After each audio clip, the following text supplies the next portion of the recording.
Buenos días, mi nombre es Carlos Ramírez y hoy vamos a hablar de Clean Code. Consistencia y claridad. Donde hay ideas hay movimientos. Entonces, este en particular, Clean Code o Código Limpio, fue creado por este personaje llamado Robert Cecil Martin, alias Uncle Bob o el tío Bob, así como se conoce en los círculos de programación. Él es un profesional, uno de los primeros y uno de los más influyentes en lo que fue los principios básicos de la ingeniería de sistemas, bueno, más bien de la ciencia de computación en general.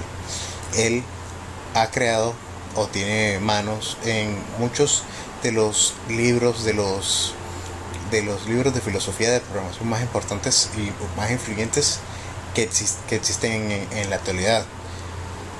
Y hoy vamos a hablar de uno de sus ideas principales, que es de las primeras de las ideas que ha creado, que ha mantenido, que ha intentado enforzar o que ha enforzado en lo que es la programación en el ámbito empresarial, que es el Clean Code.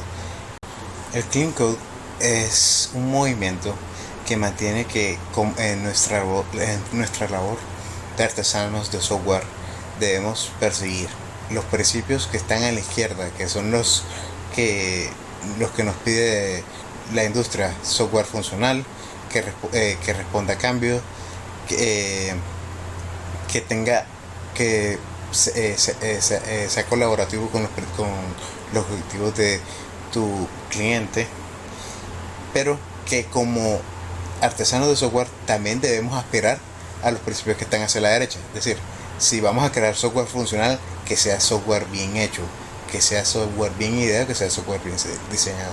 Si queremos que sea software que responda a cambio, que también además de responder a cambio, le dé valor, ¿sí?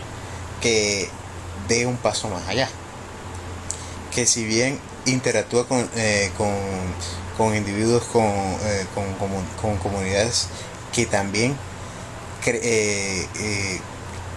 seamos parte de una comunidad de profesionales, seamos parte de una cultura de profesionales, que si bien vamos a hacer colaboraciones, trabajo con clientes, también lo hace, esas colaboraciones sean productivas, que produzcan más, que nos hagan crecer. Y es en persecución de este ideal que se crean ciertas pautas para el desarrollo de software, para el desarrollo artesanal de software. Este texto que está aquí habla de el código limpio simplificado por Chris Blakely. Él es un desarrollador que a través de su sitio web, que es el artículo original, está aquí en esta dirección de acá, nos comenta sus experiencias como desarrollador a nivel profesional, de qué tan importante, de qué tanto le ha ayudado estos principios para mejorarse como desarrollador en su carrera. Y pues él enfoca lo que es la terminología, la idea del código limpio en estos principios. El código limpio es enfocado. Cada función, cada clase, cada módulo hace una cosa y la hace bien. Debe ser elegante. El código limpio debería permitirse sonreír cuando lo estás leyendo, porque lo lees y tienes esa sensación de que, ajá, sé exactamente qué hace esto. El código limpio debe ser manejado con cuidado, debe estar bien ordenado, debe ser sencillo y bien organizado. Hay que hacer una atención apropiada a los detalles relevantes en la creación de código. Vamos a hablar un poquito más adelante de qué es eso. Prueba tu código. Y que estas pruebas pasen, porque realmente que un código que no hace lo que debe, que no supera las pruebas básicas, no es un código limpio, ¿sí? Entonces vamos a dar un par de ejemplos acerca de estas ideas. La primera idea que debemos probar si queremos perseguir un código limpio es la indentación. Observemos el ejemplo que tenemos acá en la izquierda. Si ven, todos los niveles de la función están bien organizados. podemos ver claramente que esta función que consigue o te obtiene los datos de un estudiante a través de su código personal, e inmediatamente entra en un sí o no para determinar si primero si existe el estudiante. Si existe, entonces llama a una función que te permite obtener los datos de ese estudiante. Si no, detiene la función en este momento y se sale. Este ejemplo acá a la derecha es un ejemplo de una indentación usada mal. Si podrán observar, realmente no sabemos si estas líneas de código a simple vista pertenecen a la misma función. O sea, esto es un nivel, esto es otro, este espacio en blanco es inútil, esto es otro nivel. Entonces realmente no se sabe, no hay una transición clara de dónde empieza la función y dónde termina, y qué es parte de la función y qué no. Una medida para ayudarnos a mejorar nuestro código es el uso de nombres claros para tus variables y métodos. Observemos este ejemplo. Esta función se llama, está en inglés, pero su nombre básicamente es cambiar el texto de la etiqueta del estudiante, y tiene como parámetros un código estudiante. A la constante o la variable constante, que es el nombre o etiqueta de nombre de estudiante, se le entrega el valor que se recoge del nombre del estudiante que tiene este código personal de estudiante. Esta función a su vez la podemos ver acá cómo desarrolla este proceso. La función obtener el nombre de estudiante recibe como parámetro el código personal del estudiante y crea una variable que se llama estudiante. Esta variable utiliza una API para recoger de una base de datos los datos de un estudiante que tenga este código en particular, y retorna como dato el nombre asociado a los datos de este estudiante. Entonces, si pueden observar, desde un principio el nombre de la función original es obvio exactamente qué es lo que hace: cambiar el texto de la etiqueta del estudiante, y realmente eso es lo que hace. Esta etiqueta de estudiante, este gafete, este título, este elemento, se le cambia el nombre de cualquier estudiante que haya tenido, cualquier persona que haya tenido, por el nuevo estudiante que tú hayas seleccionado. Tú, sin saber cómo hace este proceso, sabes exactamente qué resultado vas a obtener cuando te llamas a esta función, y esa es la idea detrás de este consejo. O como pautas acá para ayudarnos en este proceso, tenemos acá estas tres ideas. Las palabras get, tomar y set, colocar, son palabras del idioma de inglés que se usan frecuentemente como programación, en programación, para significar dos funciones generales, o dos tipos de funciones generales: las que recogen información de un elemento guardado en una base de datos, y la que modifica esa información. Getters y setters, esos se llaman analizadores, los que recogen o los que te permiten obtener información, y modificadores, los que te permiten cambiar dónde está guardada esa información. Y acá tenemos otras dos ideas. Si no puedes nombrar tu método, eso significa que está haciendo demasiado.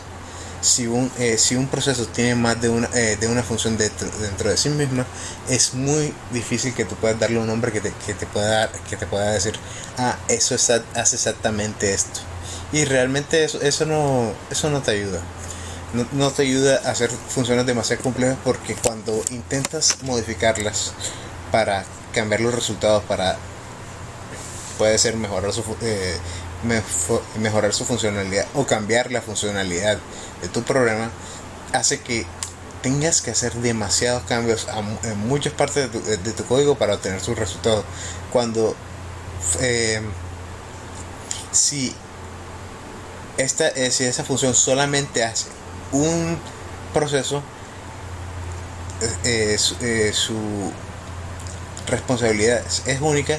Entonces, si lo que tú necesitas es cambiar el modo en que se recoge la información de los nombres de unos estudiantes, por ejemplo, en este caso, que digamos que ya no se utiliza este tipo de base de datos, sino otro diferente, entonces no tienes que buscar cambiar la función en cambiar todas las funciones relacionadas con estudiantes si esta función la tienes por separado, como se tiene en este ejemplo acá. Y bueno, acá tenemos otra idea que sigue esto de nombres claros. Camel case o caja de camello es un tipo de escritura, ¿sí? En el cual tú concatenas palabras una tras otra, separando la primera palabra de la siguiente palabra con una mayúscula. Por ejemplo, aquí tenemos cambio, estudiante, etiqueta, texto, cambio del texto de la etiqueta de estudiante, ¿verdad? La primera palabra está separada de la segunda por una mayúscula, la segunda palabra está separada de la tercera con una mayúscula y la cuarta palabra está separada de la anterior con una mayúscula. Es claro la separación de una palabra en otra, entonces es fácil leer el nombre de esta función de una palabra a otra. También puedes hacer uso del guión bajo para separar palabras. ¿Por qué utilizan este tipo de escritura para nombrar funciones, para nombrar métodos y para nombrar variables? Pues el hecho es que los programas los IDE, los lenguajes de programación no procesan muy bien los espacios cuando tú vas a hacer nombres. De hecho, muchas veces esto lo utilizan como otro parámetro, como otro elemento para separar parámetros, para especificar funciones. Entonces, no es una forma adecuada de nombrar ni funciones ni variables. Comenta tu código. Hay un principio que dice que el código debe ser autodocumentable, es decir, que cuando tú lees un código debe ser entendible por sí mismo cuál es su función y para qué existe. Pero sin embargo siempre habrá algo que mencionar, o mejor dicho, a pesar de que este sería el principio que uno debe perseguir, en la realidad siempre vamos a tener que hacer comentarios extras, y la idea es que si los tienes que hacer, que sean buenos, que sean importantes y que sean aclarativos. Sean comentarios de documentación, cómo funciona realmente una función en el caso de que tengas que entregarle tu trabajo a alguien más, o que tengas que colaborar con alguien más para expandir tu trabajo. Sean comentarios de clarificación. Esta función, por ejemplo, aquí tiene este comentario de comunicación, de declaración, perdón, para aclarar exactamente cómo funciona, qué tipo de función externa de APIs está llamando y para qué. Este tipo de comentarios son importantes, y es importante que los escriban, que no simplemente se queden en las cabezas. Ejemplos de comentarios mal usados. Pues tenemos este ejemplo aquí de un comentario redundante. Esta función modifica la edad del estudiante, cuando el nombre de la función te dice exactamente que hace eso. Este comentario no tiene lugar aquí. Comentarios erróneos o engañosos. Esta función cambia el nombre completo del estudiante, cuando la función por su nombre te indica que solamente le cambia su apellido. Bromas e insultos, eso realmente no tiene lugar, no importa que tan gracioso sea en un programa que tú estás haciendo como profesional y que tú vas a entregar como producto a tu cliente.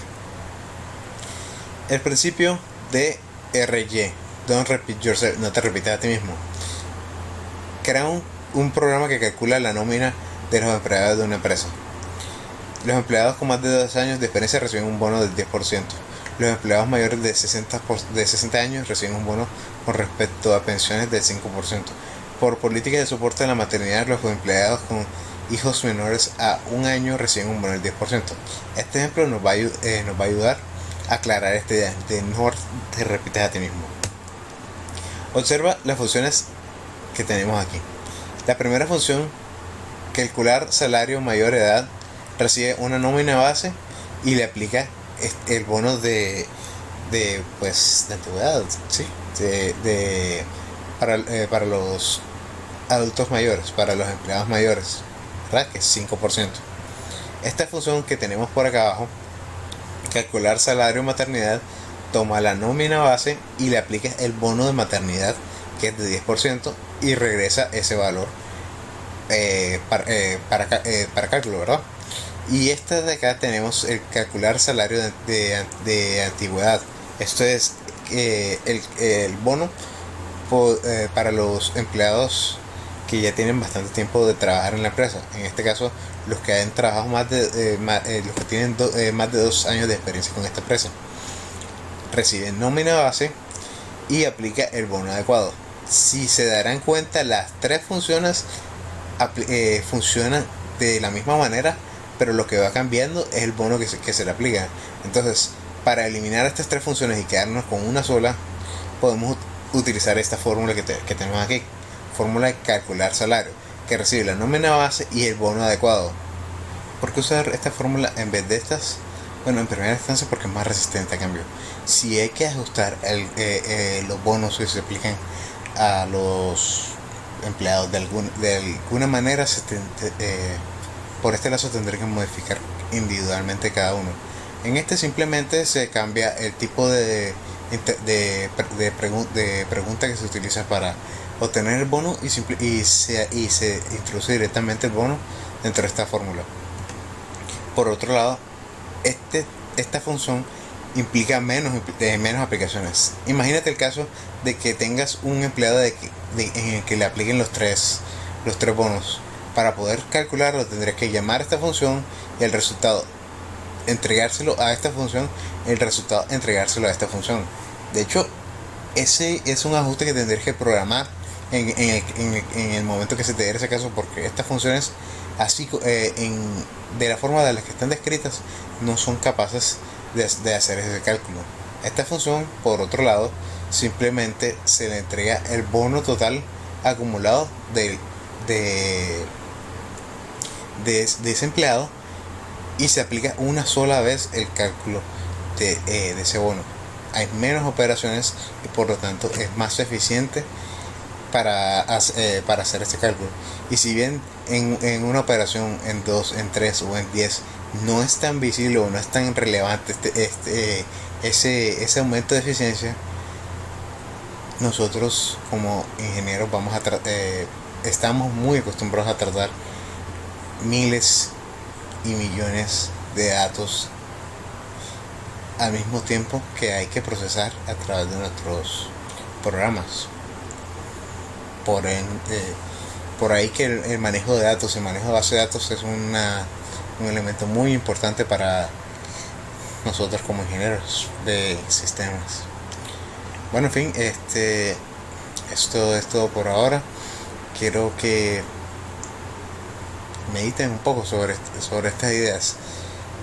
Escribir código limpio, escribir código claro es importante porque es código que se comunica más fácil, que comunica de forma más clara tus ideas con las ideas de otro ingeniero, que permite que colaboren con mayor facilidad, con mayor rapidez, porque no hay necesidad de estar aclarando cada uno de los procesos que tú escribes, por qué lo escribes de esta manera o la otra, lo que facilita y nos hace más productivos al trabajar juntos.